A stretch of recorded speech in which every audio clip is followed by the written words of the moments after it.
Hi everybody and welcome back to Wheelie Tropicals. I'm going to do a autumnal tour around the garden and there's been some actual surprises. I'm glad I left the video as long as I did because a few extra things have popped up which I thought were done for the year. So without further ado, let's get at it.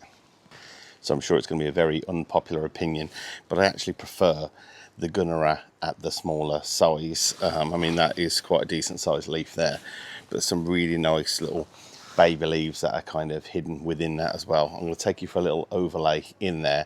Of course, the giant leaves are absolutely fantastic, but I'm struggling to get past them on the way to the greenhouse every single time. And there's something about the little 1 foot, 2 foot leaves that I really like. I'll take you in for a close up now. So as mentioned, some really nice little leaves there in comparison to, I mean, even the biggest one that we got on there is small for this time of year. But I really do like the smaller size leaves on that. Not long left now before the frost gets that. It's looking like around about next week before I have to start wrapping this up. But I thought I'd give it one last little showcase for the year. One of the surprises was Dahlias. Haven't done really great for me this year, truth be told. But I've got one really good doer, and again I was just about to deadhead it all and kind of store it ready for winter, and it's absolutely popped out. One of the most beautiful flowers. Let me show you the dahlia. Look at that for a dahlia. Absolutely beautiful coloration on that.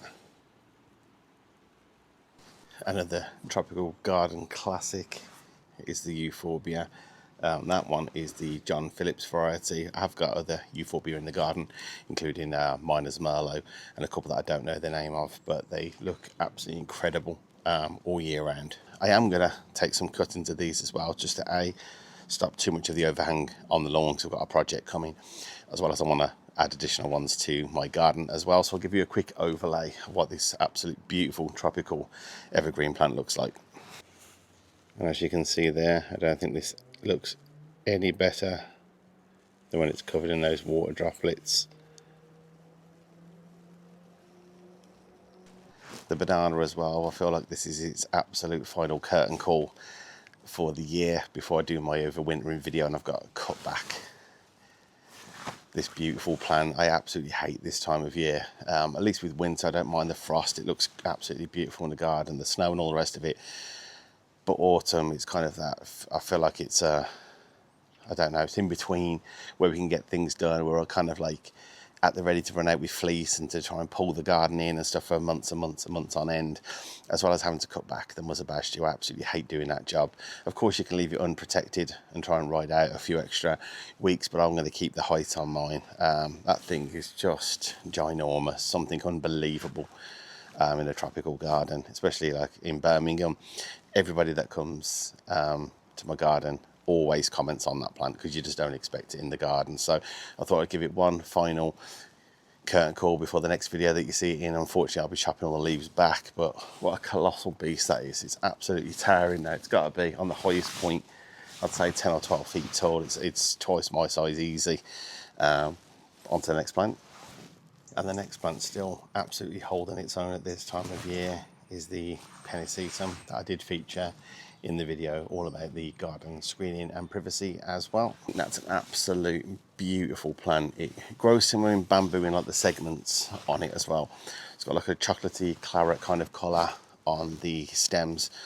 I'll show you another example in a moment of how ratty it looks over winter, but I'm going to leave it this year to kind of create a bit of a mulch for itself as it's dying back. Last year I did cut it back, and for several months I thought I'd lost the plant, so I'm going to kind of let nature do its own thing this year, but I'll show you the other plant now.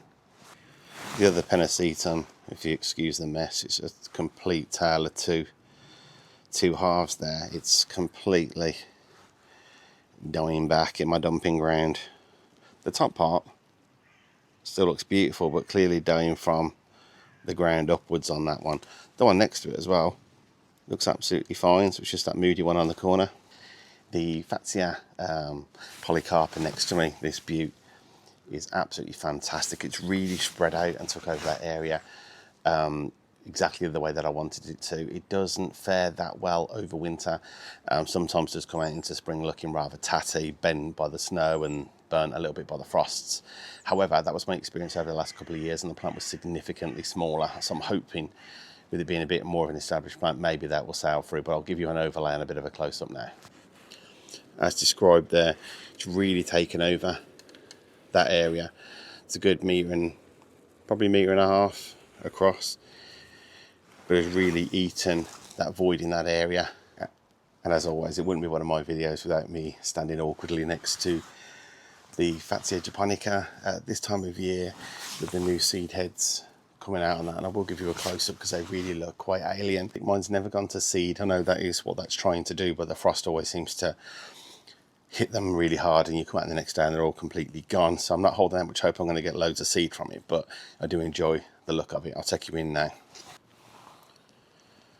Something really magical about these seed pods. Really interesting form on them. They look great sticking out from the Fatsia as well. One year, I'm sure, if we get a mould enough one, I might actually get some seeds from it, but I doubt it this year. Looks like it's going to drop next week.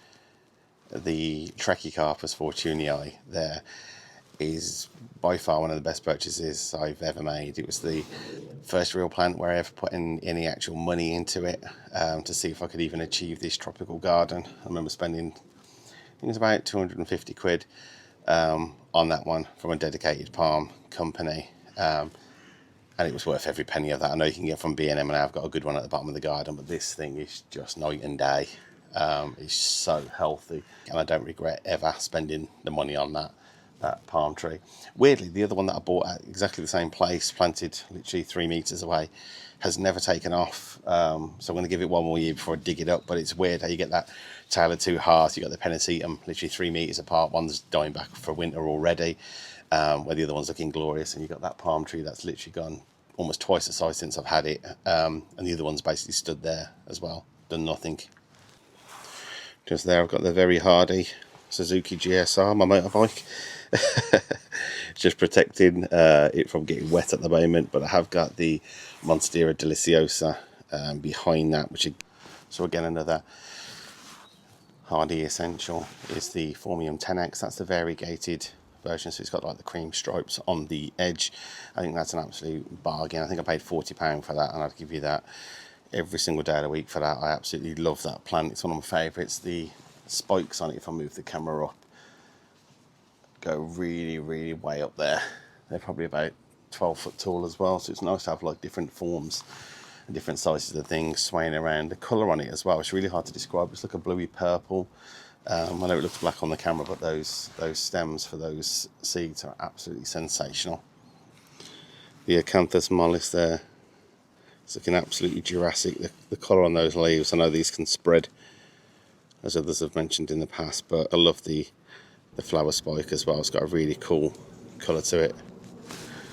Just down on the edge there, there's the Montbeliardii that I bought this year.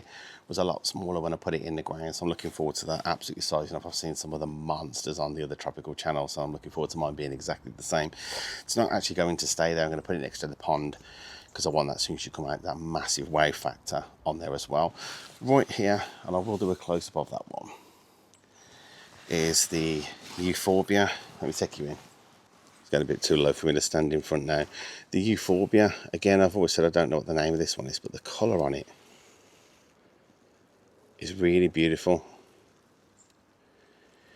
This one does get hit pretty hard with the snow and stuff, and does get bent out of shape, so I always cut this back at the start of the year to get its form back, but it looks absolutely incredible. Again, one of the last times I think this section is going to look well. The Persicaria, still nice amount of colour to it, hanging over the front of the lawn. Chamaerops, palm tree. The Sikkimensis, the colour is draining out of that now. It's looking a bit more like a Basjoo. You can still see some of the stripes on the bottom right, but the last couple of leaves coming out have been almost green. I think it needs a bit more light to get that coloration on it. So again, we're going to be cutting that back and protecting that one. There's a row of bamboo at the back which I'm going to move, put all the miscanthus there and make a box, like a planter, to put all the bamboos in, give them a bit better chance of growing to the full potential. Another plant I've had my absolute money's worth from this year is this spectacular Canna Cleopatra. I think it looks really beautiful. It's got some seed pods on it, but as I've mentioned before, the seed pods, the seeds in that do not carry the mutation with the colour. Vast majority of them will just be plain green. There'll be none of them, I don't think, that hold the mutation with the purple striping, which is a real shame. But of course, there is about 3 or 4 different plants in there, so I'm going to be digging that up shortly, and I'll split that into 2 or 3 plants for next year. Just to give you a bit of a overlay, as I said before, the Gunnera leaves there are really small, and I actually do really quite like them. It's nice to have that bigger one on the edge, but the biggest leaf this year is about 4 or 5 times that size. The pond, everything in there is dying back now from the flag iris and stuff like that, but it's still got a bit of movement to it. On the outer edge is the bamboo, the hedechium's dying back, and we've got that beautiful little dahlia.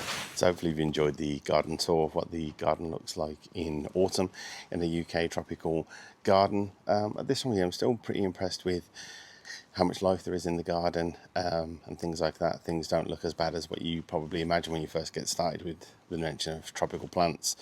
There is going to be a lot of work of taking some of these plants and stuff in from the garden into the greenhouse. I've got a load of guides coming up on how I heat the greenhouse for relatively cheap. What I do to keep the plants ticking over as well. Don't forget to subscribe to the channel if you've liked any of the content from today. Like I said, there is a lot of videos coming down the pipeline, so hopefully you've enjoyed the video. Don't forget to give it a like, and also if you've got time, give it a hype as well. Thanks for watching.